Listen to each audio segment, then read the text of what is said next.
क्या गांधी जी दलितों के आरक्षण के खिलाफ थे? आखिर क्यों गांधी जी ने पूना पैक्ट में दलित आरक्षण के खिलाफ आमरण अनशन कर दिया था? आखिर क्यों वह सांप्रदायिक निर्वाचन प्रणाली को विरोध करते थे और उसके लिए अनिश्चित काल तक के लिए आमरण अनशन कर दिया था?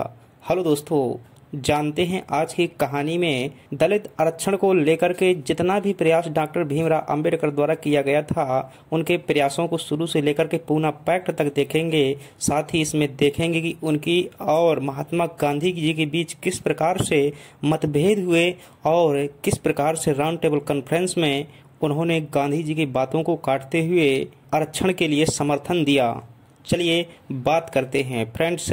शुरुआत करता हूँ, स्टेप बाय स्टेप पूरी कहानी की बात करेंगे और इसमें जो है वहाँ से मैं शुरुआत करूँगा जहाँ से जो है पहली बार भारत में आरक्षण दिया जाता है और उसके बाद 1932 तक चलेंगे। चलिए संक्षेप में जानते हैं पूरी स्टोरी को। यदि चैनल पर आप नए हैं और अभी तक आपने हमारे चैनल को सब्सक्राइब नहीं किया, चैनल सब्सक्राइब जरूर करिएगा इसी प्रकार की ऐतिहासिक कहानियाँ जानने के लिए। सबसे पहले बात करता हूँ कि दलितों की ऐतिहासिक स्थिति क्या थी।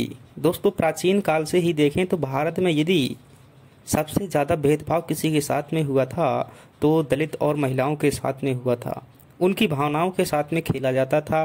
साथ ही जो है उनसे जो काफ़ी हीन कार्य करवाए जाते थे। दास प्रथा आपने सुनी होगी, तो कहीं ना कहीं अधिकांश दास जो हुआ करते थे वो दलित ही हुआ करते थे। आगे चल करके भारत में समाज सुधार आंदोलन हुए। 19वीं और 20वीं शताब्दी में समाज सुधार आंदोलन के दौरान राजा राम मोहन राय, ईश्वर चंद्र विद्यासागर, महात्मा ज्योतिबा फुले और स्वामी विवेकानंद जैसे महान व्यक्तित्व हुए जिन्होंने भारत में समानता की वकालत की और जो भी रूढ़ियां चली आ रही थी उनके खिलाफ अपने जो है बातें की। चाहे वो मूर्ति पूजा हो, चाहे वो कट्टरतावाद हो, चाहे वो भेदभाव हो, चाहे छुआछूत हो, इन सभी के खिलाफ अपने उन्होंने सिद्धांत दिए और सभी का विरोध करके समानता मूलक सिद्धांत का प्रतिपादन किया।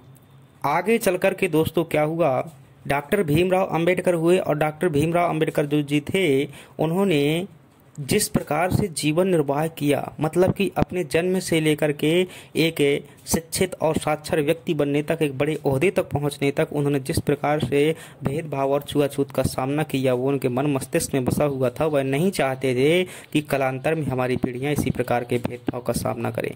उन्होंने एक रास्ता निकाला और वो रास्ता क्या था, तात्कालिक परिस्थितियों से प्रभावित था। वो रास्ता क्या था अभी आगे बात करेंगे। अब थोड़ी सी जब और आगे बढ़ते हैं हम भारत में, तो दोस्तों अंग्रेजों की राजनीति की भी बात समझिएगा ध्यानपूर्वक। क्योंकि मैं एक निष्पक्ष तरीके से समझा रहा हूं तो आपको सभी आयाम जो है अच्छे तरीके से पता होने चाहिए। अंग्रेजों की राजनीति क्या थी? फूट डालो और राज करो की नीति थी। उनका मंतव्य था कि भारत को एक बाजार के रूप में इस्तेमाल किया जाए और यहाँ जो संगठित जनता है इसको तोड़ा जाए। इस प्रयास को जारी रखने के लिए उन्होंने जो पहला प्रयास किया वो था बंगाल विभाजन। 1905 में उन्होंने बंगाल विभाजन किया और मुस्लिम लीग को अलग कर दिया। कांग्रेस से मुस्लिम लीग को अलग कर दिया। अब भारत में दो ओहदे बन चुके थे, एक जहां कांग्रेस का प्रतिनिधि था और दूसरा जो था मुस्लिम लीग था जो मुसलमानों का प्रतिनिधित्व करता। इसके पश्चात दोस्तों अंग्रेजों ने अपनी और आगे चाल चली और 1909 में पहली बार भारत में आरक्षण दे दिया। और आरक्षण किसे दिया था? मुस्लिम समाज को 5% संरक्षण 1900 आरक्षण जो है 1909 के अधिनियम के माध्यम से दे दिया। अब भीमराव जी भी जो है थोड़ा थोड़ा जो है इसे तात्कालिक सामाजिक परिस्थितियों से जानने लगे थे, वो शिक्षित हो चुके थे। चूंकि आगे जब जैसे ही बढ़ा और 1919 का अधिनियम आया तो 1919 के अधिनियम में अंग्रेजों ने और अपनी चाल चली और सिखों, महिलाओं और एंग्लो इंडियंस को आरक्षण दे दिया। इस समय तक डॉक्टर भीमराव अंबेडकर जी एक जो है वयस्क हो चुके थे और भारत की राजनीति में प्रवेश कर चुके थे। उन्होंने सोचा कि यदि दलितों का विकास करना है तो उन्हें राजनीतिक स्तर तक पहुंचाना होगा और इसके लिए आरक्षण जरूरी है। 1919 के बाद वे पूरी कोशिश करने लगे कि अब जो है दलितों की स्थिति सुधारने के लिए यही एकमात्र उपाय है और इस प्रयास पर उन्होंने अपना जो है सर्वोत्तम प्रयास किया। 1928 में भारत आया साइमन कमीशन। साइमन कमीशन का जहां पूरे देश में हर कोई विरोध कर रहा था, परंतु डॉक्टर भीमराव जी जो है साइमन कमीशन के साथ में थे। क्यों? क्योंकि वह जानते थे कि जो अगला कानून आना है 1935 के अधिनियम में वह साइमन कमीशन की रिपोर्ट के आधार पर ही आना है।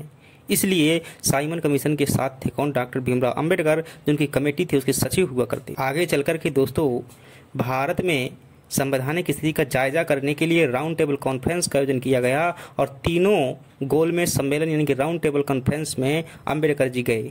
दूसरे राउंड टेबल कॉन्फ्रेंस में गांधी जी गए कांग्रेस का प्रतिनिधित्व करते हुए, और वहाँ पर जो राउंड टेबल कॉन्फ्रेंस यानी कि लंदन में जो हुई थी वहाँ पर बहस हुई। बहस क्या हुई कि अपनी अपनी बातें रखी जाएं। भीमराव जी ने जो है बात रखी कि दलितों को आरक्षण चाहिए।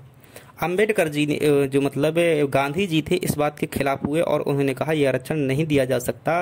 अब क्यों नहीं दिया जा सकता, यहाँ वास्तविकता समझने की बात करिएगा। गांधी जो है दोस्तों एक देश का मतलब नेता था और वह जो है हिंदुओं को फूट नहीं डालना चाहता था, इसलिए उन्होंने सांप्रदायिक निर्वाचन प्रणाली के तहत मिलने वाले आरक्षण का क्या किया, विरोध किया। और अंग्रेज जो आरक्षण देना चाहते थे वो सांप्रदायिक निर्वाचन प्रणाली के तहत देना चाहते थे। अगर आप नहीं जानते कि सांप्रदायिक निर्वाचन प्रणाली और संयुक्त निर्वाचन प्रणाली क्या होती है तो बहुत संक्षेप में समझिएगा। सांप्रदायिक निर्वाचन प्रणाली वह होती है जिसमें एक जाति का व्यक्ति खड़ा होता है और एक जाति के लोग ही वोट देते हैं, और संयुक्त निर्वाचन प्रणाली वह होती है जिसमें किसी भी जाति का व्यक्ति खड़ा होता है और सभी जाति के लोग क्या करते हैं, वोट देते हैं। तो गांधी जी संयुक्त निर्वाचन प्रणाली के तहत आरक्षण देना चाहते थे, परंतु भीमराव जी जो है सांप्रदायिक निर्वाचन प्रणाली के तहत आरक्षण लेना चाहते थे। अंग्रेजों ने भीमराव जी की बात मानते हुए ब्रिटिश सरकार ने 1932 में सांप्रदायिक अवार्ड की घोषणा कर दी और दलितों को जो है आरक्षण दे दिया। गांधी जी ने इसके खिलाफ जो है जेल में रहते हुए आमरण अनशन रख दिया। अब आमरण अनशन यह अनिश्चित काल तक का था। गांधी जी नहीं चाहते थे कि जिस प्रकार से मतलब भारत का विभाजन हो रहा है तो हिंदुओं से ही दलितों को अलग किया जाए। जब यह आमरण अनशन रखा गया तो बड़े बड़े नेता देश के भीमराव जी के पास पहुंचे और उन्होंने कहा कि इस आरक्षण को आप वापस कीजिए, परंतु भीमराव जी इस बात से नकार दिया कि मतलब हम आरक्षण वापस नहीं लेंगे, जो भी होना हो जाए। परंतु बहुत ज़्यादा मनाने के बाद जो है जब सभी लोगों द्वारा कहा गया कि यदि गांधी मर गया तो तुमसे ज़्यादा जो दलित प्रतिनिधि है, मतलब दलितों की जनसंख्या तुमसे ज़्यादा गांधी की तरफ है, इसलिए तुम्हें आरक्षण लेना होगा वापस है। यदि नहीं लिया तो फिर इनके जिम्मेदार जो है पूरे भविष्य में जो है आप ही रहेंगे। सोच समझ करके भीमराव जी मिलने के लिए पहुँचते हैं और अपनी अपनी बात रखते हैं। गांधी जी कहते हैं कि यदि तुम्हें आरक्षण चाहिए तो संयुक्त निर्वाचन प्रणाली के तहत है, हम सहमत हैं, और जितनी सीटें जो है सांप्रदायिक निर्वाचन प्रणाली के तहत मिलती हैं उससे दुगनी सीटें दी जाएंगी दलितों के लिए। और समझौता हो गया दोनों के मध्य में, जैसे पूना समझौता के नाम से जाना जाता है।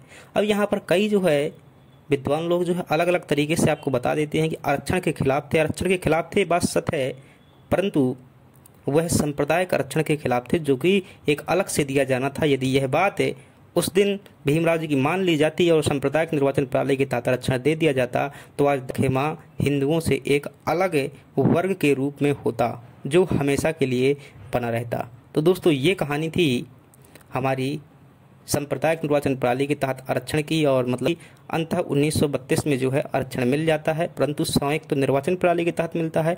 जो आज आरक्षण चल रहा है वो संयुक्त निर्वाचन प्रणाली के तहत ही चल रहा है।